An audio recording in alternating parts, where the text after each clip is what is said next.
Madame, Messieurs, bonsoir. Kalemi dans les Tanganyika sous l'eau, le retour de la dame pluie a causé d'énormes dégâts.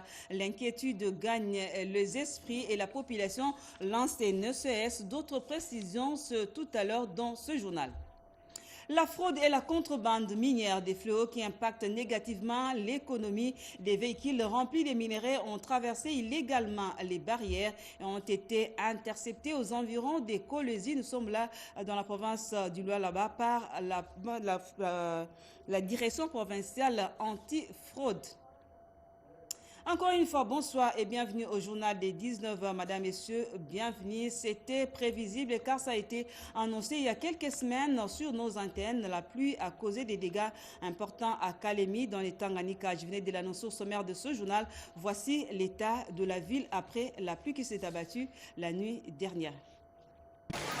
La pluie signe son retour sur le ciel qui couvre la province du Tanganyika après 5 mois d'une sécheresse saisonnière caractérisée par une forte chaleur. À Kalemi, chef-lieu de cette province, l'inquiétude persiste quant à l'état des infrastructures routières, tant urbaines que celles d'interconnexion territoriale. Une première pluie qui remue la souffrance de la population, réduisant ainsi son mouvement car difficile de traverser à certains endroits. Ici, c'est le boulevard Lumumba, l'artère principale qui connecte le port à l'aéroport de Kalemi, le siège des institutions provinciales au reste de la ville. À plusieurs endroits, ce boulevard menace de diviser la ville suite à la menace qu'il a subie depuis près de 3 ans avec la montée exponentielle des eaux du lac Tanganyika. Un retour des pluies aux allures inquiétantes, les habitants de Kalemi disent garder de l'espoir aux travaux récemment lancés par la première ministre Judith Suminwa Tuluka. Le boulevard Lumumba longe la ville sur une distance d'environ 10 km parsemée d'écoles,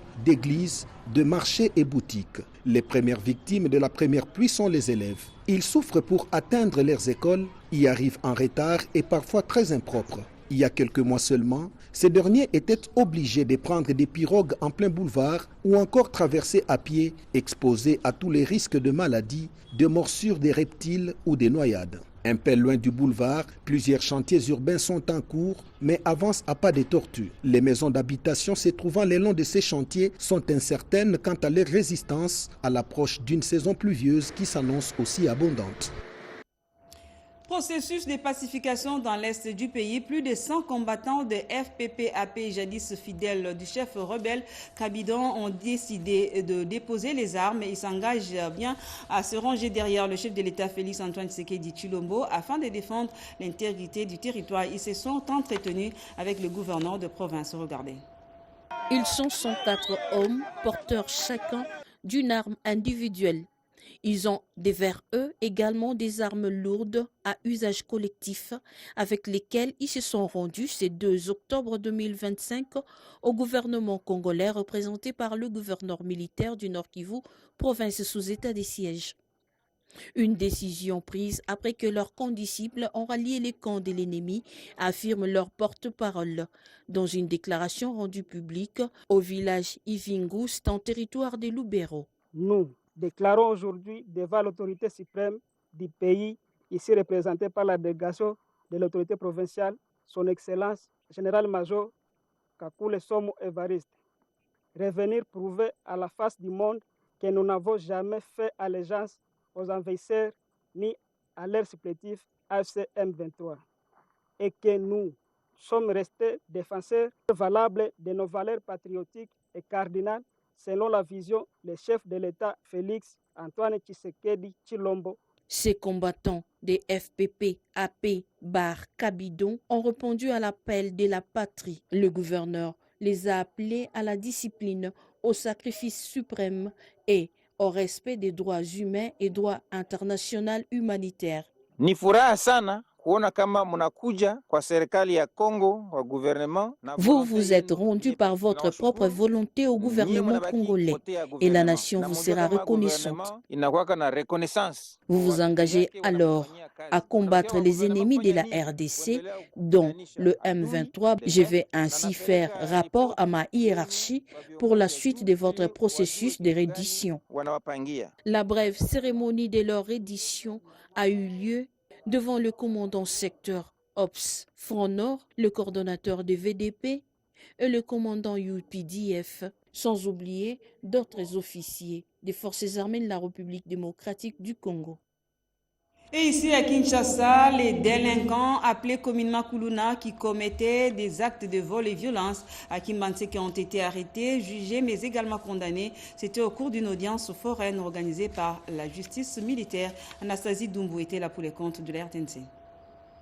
Plusieurs prévenus délinquants communément appelés Kuluna et les bandits à main armée sont jugés au cours de cette audience foraine en procédure de flagrance. Ces procès sont organisés avec la présence des avocats des accusés, soulignant l'engagement des autorités judiciaires à garantir des procès équitables tout en répondant aux attentes d'une population fatiguée par l'insécurité. L'objectif et de contrer l'insécurité croissante dans les pays et éradiquer ces phénomènes Kuluna. Pour les bourgmestres de Kimbanse et Jean Singanga, cette approche est un message fort aux délinquants. Nous avons comme mission de protéger cette population. Les jeunes gens qui commettent des actes de bavure, comme vous le savez, ils sortent de nos maisons.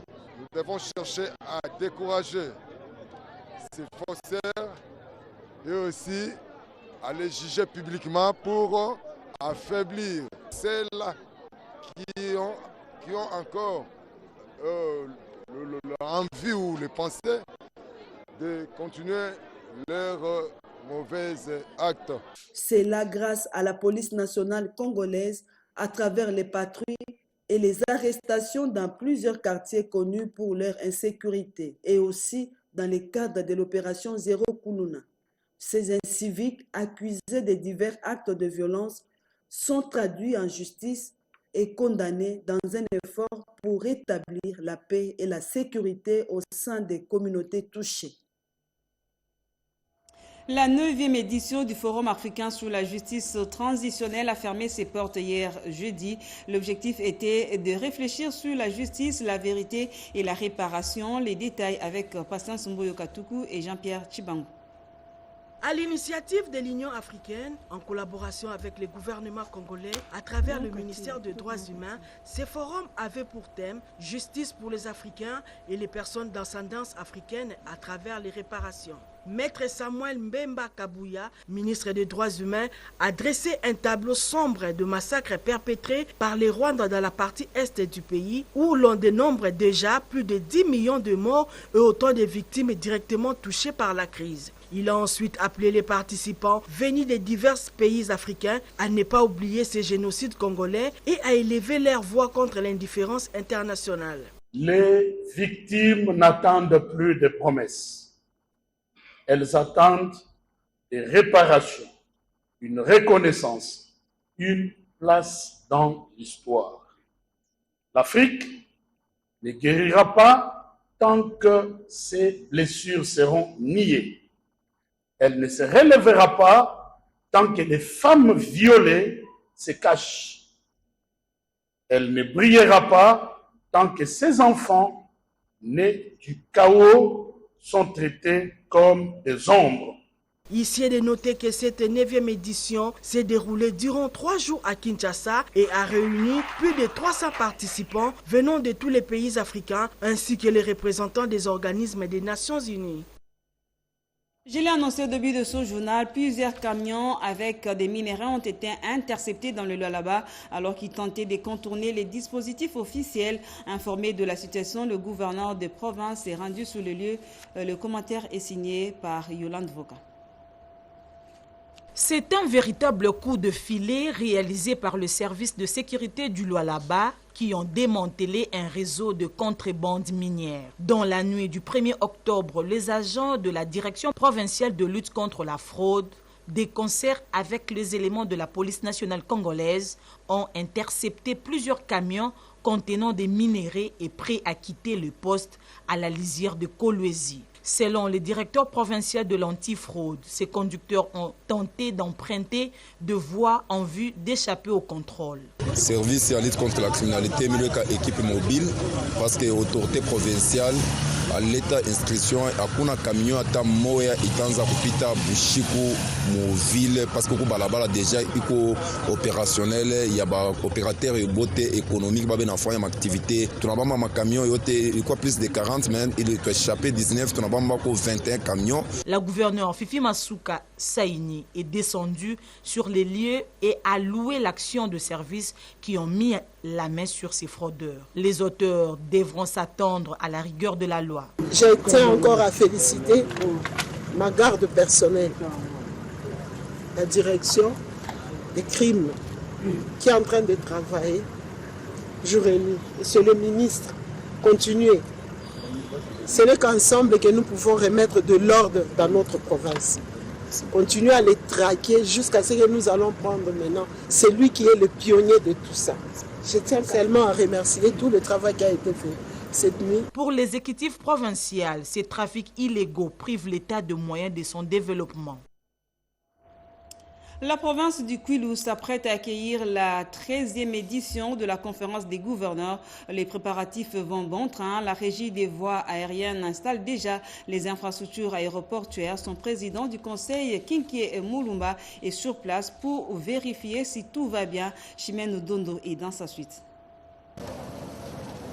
Bandundu-Ville s'apprête à accueillir dans les prochaines semaines un événement d'envergure nationale.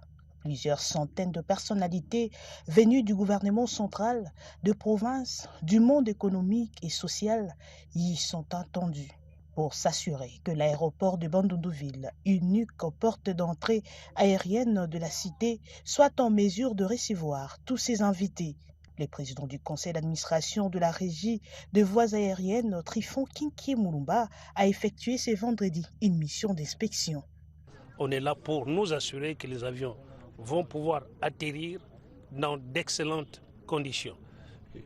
Vous avez sans doute vu que les travaux ont déjà commencé parce qu'il y a quelques mois, j'avais signé un document avec l'Office des routes pour le début de ces travaux.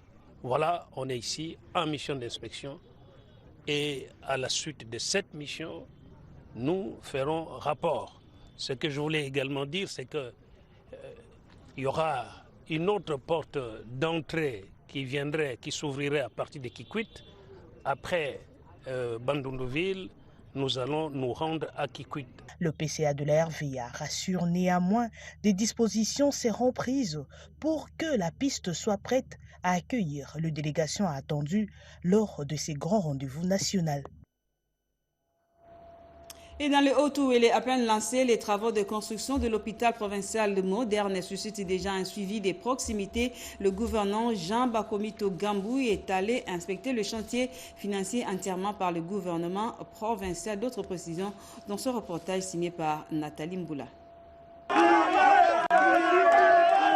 Dans cet espace situé à l'ouest de la ville d'Issiro, sur la route Neissou, pousse de terre un gigantesque hôpital provincial moderne de plus de 300 lits à vocation régionale dédié à Marie-Clémentine Anouarité. C'est le lundi 29 septembre 2025 que le gouverneur du Haut-Ouélé y effectue une première inspection des travaux sous la conduite du chef du chantier. Jean Bakomito Gambou reçoit des explications et donne en retour des directives sur la qualité de l'infrastructure qui doit répondre à la politique de couverture santé universelle initiée par le chef de l'État. Nous sommes au chantier de l'hôpital provincial de référence, grand hôpital que la province est en train de construire, qui permettra aux fils du Haut-Ouélé de pouvoir bénéficier des soins appropriés dans le cadre de la politique du président de la République, Félix Antoine Tshisekedi, visant à améliorer les conditions d'accès à tous les Congolais. avec ces grands projets qui s'alignent dans la vision du président de la République pour la couverture de la santé universelle. Et nous avons pensé nous aligner également, nous ici en province. Quant au financement, Jean Bakomito Gambou précise. Jusque-là, c'est la province qui s'en occupe. Certainement, nous avons eu également des partenaires pour ces grands projets. Il y a Guiro. Le gros, c'est la province elle-même qui s'occupe de cela pour que nous puissions avoir ces grands hôpitaux qui va servir toute la région. À en croire, les constructeurs, sauf imprévu, la durée de ces travaux est estimée à plus d'au moins 24 mois.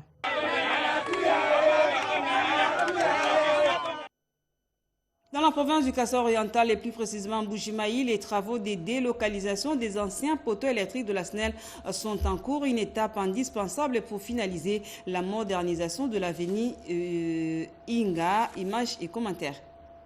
Début mercredi 1er octobre 2025, des travaux d'implantation des poteaux d'arrêt et des poteaux d'angle pouvant servir de transport des câbles du courant électrique de la SNEL le long de l'avenue Inga dans son axe Kalalawan-Kata-Pont-Lubilangi. Ces travaux consistent à délocaliser des vieux poteaux qui sont sur l'avenue Inga en vue de permettre l'élargissement et la modernisation de cette artère principale de la ville de Mbuji-Mayi.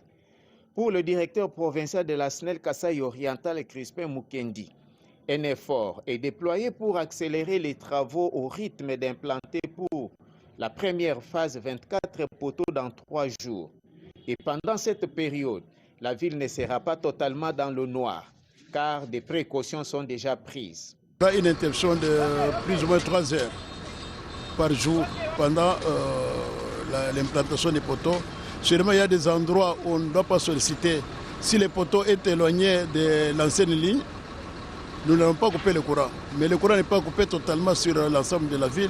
Le directeur provincial de la SNEL Kasaï oriental rejette les allégations selon lesquelles les travaux de modernisation de l'avenue Inga étaient arrêtés à cause de la SNEL. Pour lui, la population doit comprendre que la cause était le manque de matériel. Vous savez que ce sont des matériels. Les matériels électriques, nous n'en avons pas à Mbuji-Mayi. Ce sont des matériels qui nous viennent de Kinshasa. Il faudrait prendre du temps pour la commande, il faudrait prendre du temps pour le acheminement sur le chantier. C'est ce qui est fait. L'essentiel est que le travail a commencé. Et sûrement que ce travail va se terminer pour permettre de localiser les anciens poteaux, de manière à permettre à ce que les travaux de quai avancent normalement. La province du Haut-Lomami est bénéficiaire de beaucoup d'actions du gouvernement. Son gouverneur, qui est de retour dans sa province après un séjour à Kinshasa, l'a signifié à son arrivée. Regardez. Après un séjour à Kinshasa, le gouverneur du Haut-Lomami, honorable Banza Mouloumé Marmon, a regagné son fief par voie routière ce mardi 30 septembre 2025. Au niveau d'Ntumba, Marmon Banza, gouverneur, a été intercepté par la population pour lui réserver un accueil surprise. Les membres du gouvernement provincial, aussitôt arrivés, le gouverneur Marmon s'est confié à la presse. Fatih Beton est avec vous dans les cœurs. C'est pour la première fois d'avoir un président qui connaît le Haut-Lomami, qui parle de la population du Haut-Lomami. Le président de la République s'est dit, le Haut-Lomami c'est une province pilote. C'est une province qui doit aller de l'avant pour sauver les autres provinces de la République.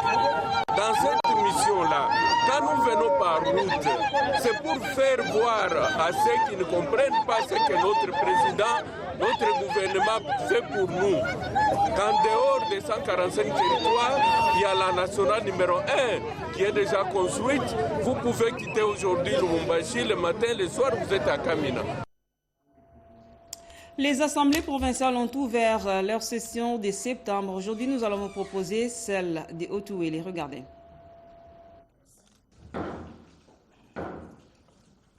La séance inaugurale de la session de septembre à l'organe délibérant du Haut-Uélé a eu lieu le mardi 30 septembre 2025 sous la conduite de son speaker, honorable Justin Zambandezou, entouré de tous les membres de son bureau, sans oublier les honorables députés provinciaux de retour de vacances parlementaires. Elle s'est déroulée en présence du gouverneur de province, Jean Bakomito Gambou, de plusieurs autres personnalités et même du public. D'entrée des jeux, l'honorable président a rendu hommage au premier des Congolais. Nos hommages les plus déférents s'adressent au chef de l'État, son son Excellence Félix Antoine Tshisekedi qui déploie tous les efforts possibles tant sur le plan diplomatique que militaire pour ramener la paix sur l'ensemble du territoire national. Justin Zamba décline par la suite la feuille de route de la présente session. La session qui s'ouvre ce jour étant essentiellement budgétaire, l'Assemblée provinciale du Congo-Ouélé sera tenue en temps opportun d'examiner la proposition dédiée au tenant du budget de la province pour l'exercice 2026. Tout en exhortant ses pairs à déposer le rapport de leurs vacances, l'honorable président Justin Zambandezou invite au même moment le gouvernement provincial de consacrer plus d'efforts afin de rencontrer les attentes de la population. Quelques honorables députés saluent l'événement. Le président était à la hauteur de sa tâche. Dans son discours, il a touché tous les secteurs de la vie. Nous allons exploiter aussi nos rapports de vacances parlementaires. Notons que c'est la toute première activité qui s'organise dans cette splendide salle de plénière après l'inauguration du siège définitif de l'Assemblée provinciale du Haut-Uélé.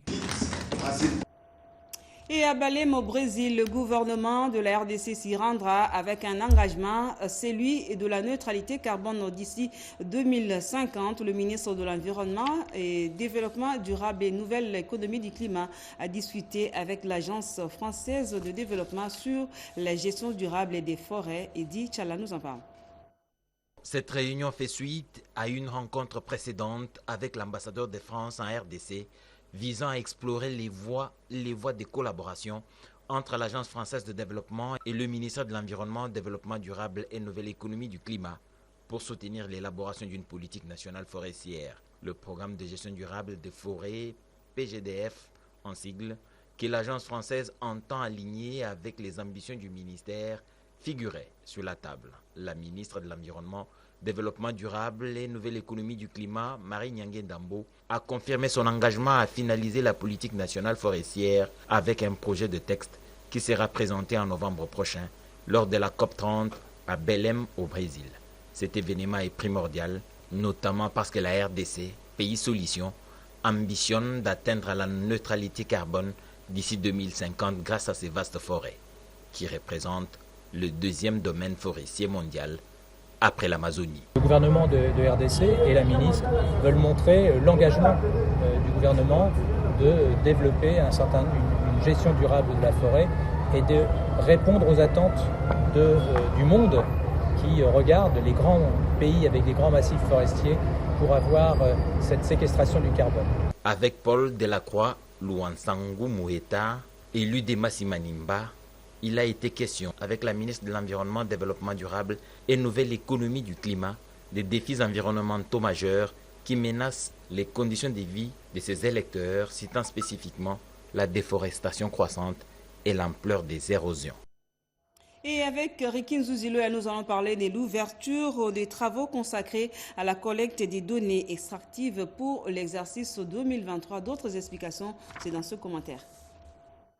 Gouvernement, entreprises extractives et sociétés civiles réunis autour d'un objectif commun, assurer la transparence et la fiabilité des informations qui permettront d'élaborer le rapport ITIE RDC 2023. Cet atelier est une étape cruciale. Il s'agit de garantir que les données à publier par ITIE RDC reflètent fidèlement les flux du secteur extractif. Au programme, harmonisation des méthodes de collecte, renforcement des capacités techniques et partage d'expériences. Des efforts soutenus par la Banque mondiale à travers le projet Encore. Le comité exécutif lance la collecte des données auprès des parties déclarantes des entités de l'État pour obtenir d'elles les données nécessaires qui seront contenues dans ces rapports.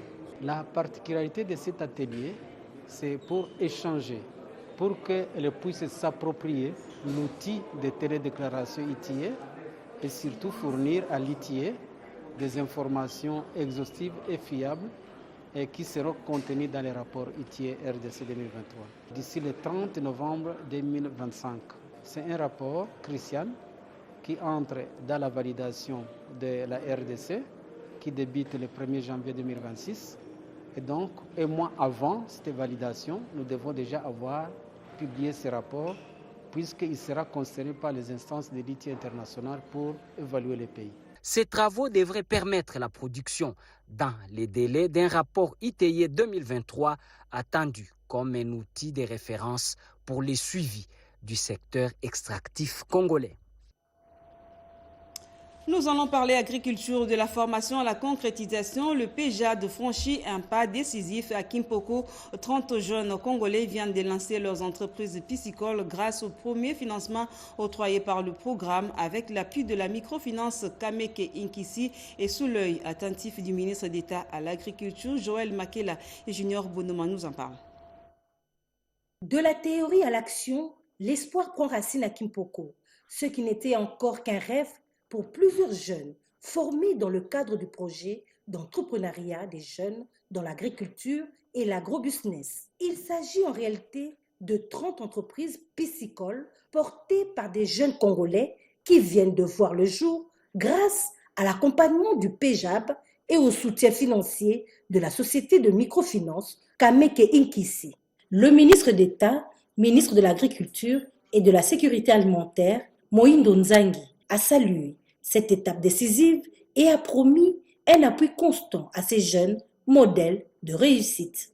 Nous devons donner à ce projet la chance de pouvoir atteindre le maximum de jeunes qui soient financés, qui puissent créer leurs propres entreprises dans le cadre de l'agriculture. Le coordonnateur national du programme, Bob Boubacha, voit déjà loin faire de l'agrobusiness un levier de développement durable et un moteur d'emploi pour la jeunesse congolaise. On ne veut plus des jeunes demandeurs d'emploi, nous voulons des jeunes créateurs d'emploi. La création d'emploi passe par la transformation de ces jeunes en des jeunes agripreneurs ou entrepreneurs dans l'agriculture. Formation technique et managériale assise sur un accompagnement dans l'élaboration de business plans et à l'accès au financement auprès des banques et institutions de microfinance. Les constructions anarchiques sous l'avenue Tombalba dans la commune de la Gombe ralentissent l'exécution des travaux des modernisations de la voirie. Le gouvernement provincial a pris la résolution de démolir toutes ces habitations qui sont dans l'emprise publique. Gaëtan Magalano. Sur cette avenue Tombalba et dans son tronçon compris entre les avenues des Huileries et les boulevards du 30 juin, la situation est plus que flagrante. L'on peut constater au premier vue qu'il y a rétrécissement de la voie publique et les constructions anarchiques s'y sont collées au mur du terrain golf, coupant ainsi le parcours d'un collecteur. Il en est de même du côté de la paroisse Notre-Dame de Fatima. L'entreprise ayant en charge ces projets ne sachant pas poursuivre le travaux face à cet obstacle, elle a décidé carrément d'immobiliser ses engins, dégraisser son personnel, conséquence, ralentissement de travaux. L'exécutif provincial a, à travers le ministère provincial des infrastructures et travaux publics, qui dirige le ministre Alain Chilungu, a pris la question à bras-le-corps pour décompter la situation. Après vérification de délimitation de l'emprise publique auprès de services urbains de l'urbanisme et de cadastre, les mises en demeure ont été émises à 2 reprises pour que personne ne prétexte l'ignorance de la mesure. Sur place, les Quinoises et Quinois qui empruntent quotidiennement cette voie appellent le gouvernement provincial de Kinshasa à agir vite. Il faut continuer à souka,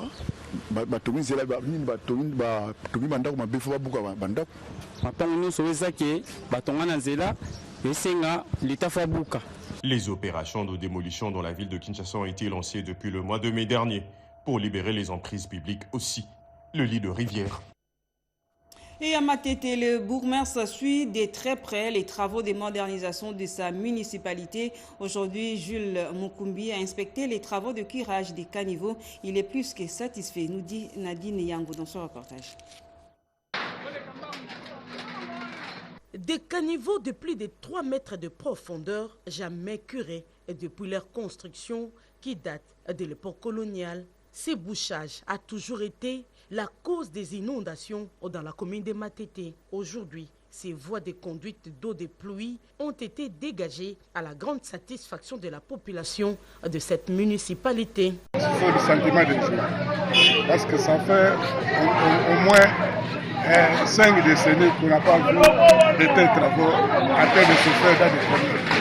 Pour moi, je souhaite que ça continue jusqu'à ce que, comme ils ont prévu, que cela aille jusqu'à là. Depuis que la commune de Matete a été créée, c'est la toute première fois que nous observons des travaux de grande envergure comme ça. Les curages, les caniveaux. Coup de chapeau au bourgmestre Jules Mukumbi. Le bourgmestre de Matete qui ne ménage aucun effort pour que son entité de Matete redore son image d'antan, suivant les mots d'ordre du gouverneur de la ville de Kinshasa, Daniel Bumba, avec le projet Balabala Yaleta et Zawenzete. Jules Mukumbi a sillonné toutes les artères pour sensibiliser ses administrés sur le civisme et la salubrité environnementale. On va quitter la route pour parler de cette rencontre. La RDC a pris part au Mondial Culte 2025 tenu à Barcelone en Espagne du 29 septembre au 1er octobre dernier. Une grande conférence mondiale de l'UNESCO sur les politiques culturelles et le développement durable. Et c'est la ministre de la Culture Yolande Elébé qui a représenté la RDC à cette rencontre. Eric Kabamba pour le commentaire. Au Mondial Culte 2025 pour la grande conférence mondiale sur les politiques culturelles et le développement durable tenue à Barcelone du 29 septembre au 1er octobre sous l'égide de l'UNESCO, la ministre de la Culture, Art et Patrimoine Yolande Elébé Mandembo a rappelé avec force que la diversification de l'économie passe aussi par la culture tout en saluant en particulier la résilience des artistes et des opérateurs culturels dans l'Est du pays. La diversité de l'économie est aujourd'hui une priorité affichée et affirmée par le gouvernement de la République démocratique du Congo. Elle passe bien entendu aussi par la culture. Même dans l'Est de notre pays, meurtri par une guerre injuste ayant fait des millions de morts et de déplacés, les artistes et opérateurs transforment la douleur en espérance, faisant de chaque création, de chaque événement, un langage de paix, un moteur économique qui promet emploi, développement durable. Ces rendez-vous étaient par ailleurs l'occasion de poursuivre les échanges avec la ministre de l'Uruguay, rencontrée en août dernier lors de la tournée diplomatique en Amérique du Sud. La ministre de la Culture, Art et Patrimoine a également tenu une réunion bilatérale avec la ministre présidente de la Fédération de Wallonie-Bruxelles autour de la coopération dans les domaines du cinéma et de la sécurité sociale des artistes. Avec cette participation active à Barcelone, la RDC a réaffirmé son rôle moteur dans la diplomatie culturelle mondiale, démontrant que la culture est un puissant vecteur de paix, de cohésion et d'influence essentiel pour l'Afrique et pour le monde. Inclure le handicap dans les politiques publiques, c'est l'engagement réaffirmé du gouvernement congolais. Un atelier de formation vient d'être lancé pour doter les cadres de l'INES et de l'ONIP d'outils nécessaires pour une meilleure prise en compte des personnes vivant avec handicap dans les statistiques et programmes de développement, nous dit Betty Amani dans ce reportage.